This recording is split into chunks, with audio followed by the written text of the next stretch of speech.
Hi everyone, it's Mitch. It's Tuesday, December 16th. We're just a couple of days from playing college football again. I'm excited. I feel like the season is almost starting again. Um, one thing I want to talk about before I get into the first bowl game, I'm going to preview of the year.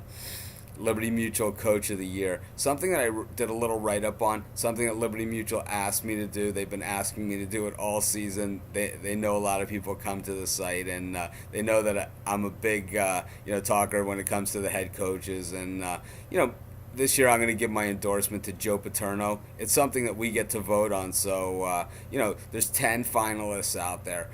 Joe Paterno is one of them. I think he's a credit to the sport. He's a credit to college athletics. He's a credit to the student athlete. I think someday that the Coach of the Year award should be named the Joe Paterno Award, and I wouldn't be surprised if it is. You're allowed to vote for 4 coaches at a time. The other coaches that I also voted for were Mac Brown, University of Texas, Bob Stoops, University of Oklahoma, and Pat Fitzgerald for Northwestern. My reasoning behind that: Bob Stoops is always offered a pro job or another job every single year. Every year he sticks with his job at University of Oklahoma. Loyalty and integrity. Mac Brown at the University of Texas, like the Longhorns, don't like the Longhorns. Mac Brown is the ultimate in sportsmanship. You haven't heard him cry one time that his Longhorns aren't going to the championship game. Though, you got to know that inside he probably feels that they deserve it, just like a lot of the country does. Pat Fitzgerald, one of the youngest coaches in the country. Players love him.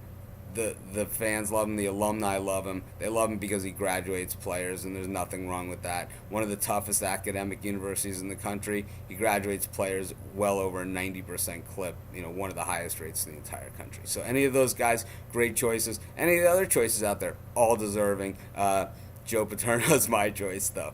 In any event, let's get to the game. First of 34 bowl games, and it's the Eagle Bank Bowl at RFK Stadium in Washington.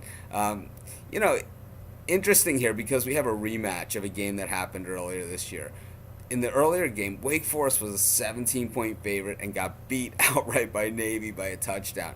Did Navy thoroughly outplay them, or did Wake Forest hand them the game? It's kind of debatable because I always feel that in a game of turnovers, that maybe you earn some of those turnovers. The other side of it, when a team turns the ball over, did they just play sloppy and hand the game over? I think a little bit of both happened in this one. I think Riley Skinner, to see him throw 4 interceptions against Navy, for Wake Forest to turn the ball over 6 times against Navy. You're not going to turn the ball over 6 times and beat any quality team, especially a bowl team.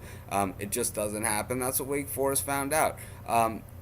I think Navy is a little one-dimensional. They run the ball. They run it extremely well. They take advantage of other teams' lack of discipline.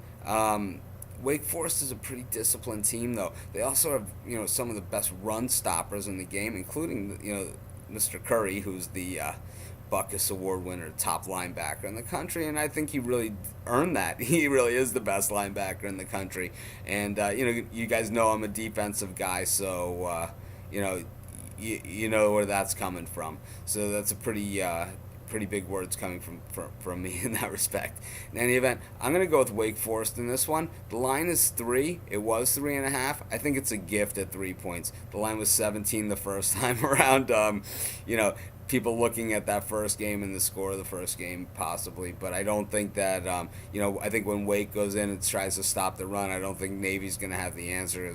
They just don't have the ability to throw the ball. They average 3-4 passes a game, and that's just not going to get it done. So in any event, I'm on Wake, my first bowl pick of the year. This is Mitch. Thanks for joining me. I'll see you guys in the forum. We're going to be talking bowl games all week long. I have Jordan's picks in, and I'll probably start to post those over the next couple of days.